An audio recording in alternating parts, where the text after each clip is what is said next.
এতিয়া যিমান মানুহ আপোনালোকে দেখিছে সবৰে পকেটত পইচা আছে, উৰি উৰি গৈ আছে পইচা, অকল ধৰিব জানিব লাগিব। আমি কথা এষাৰ কেতিয়াবা নহয় কেতিয়াবা শুনিছোঁ যে অসমত ঢেৰ পইচা উৰি আছে, অকল ধৰিব জানিলে হ'ল।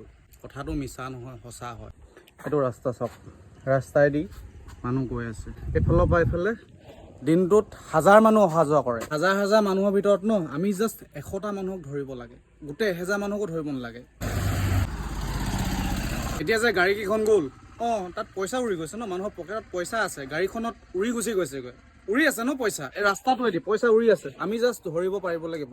যদি মই ধৰিব জানা নাই, সেইটো মোৰ ভুল হয়, মোৰ ওচৰত কমি আছে, সেইটো মই ডেভেলপ কৰিব লাগিব। কেনেকৈ ধৰিব লাগিব, কাষ্টমাৰটো কেনেকৈ আনিব লাগিব। কাষ্টমাৰ টনাটো ইমান ইজি বস্তু নহয়, বস্তু আপুনি ফ্ৰীকৈ দিলেও নাহে কাষ্টমাৰ, তাৰ কাৰণে ট্ৰিক লগাব লাগিব। কাৰণ এতিয়া দোকান ঢেৰ হৈ গৈছে, কি কৰিব লাগিব। মই ছ'চিয়েল মিডিয়াত আহি গৈছোঁ, ছ'চিয়েল মিডিয়াৰ পৰা মই পইচা পাইছোঁ নাপাইছোঁ সেইটো বেলেগ কথা, কিন্তু মোৰ এটা লাভ হৈছে, ছ'চিয়েল মিডিয়াত দেখিছে মাত খা লগাই কিন্তু দুটা বস্তু লৈ গৈছে, আৰু আহিব তেনেকৈ। মোৰ সেইফালৰ পৰা লাভ হৈছে, মোক ছ'চিয়েল মিডিয়াৰ পৰা পইচা পালেও নাপালেও ফৰক নপৰে। আমি জেনজি হয় আমি আগলৈ আগবাঢ়ি গৈ আছোঁ। দেউতাহঁতৰ দিনত যিটো সময়ত দোকান চলাই আছিলে দুদুহঁতে, সেইটো সময়ৰ হিচাপত আমি যদি দোকান চলাই থাকোঁ, দোকান নচলিব। আমি আপডেট হৈ থাকিব, নিজকে আপগ্ৰেড কৰি থাকিব লাগিব।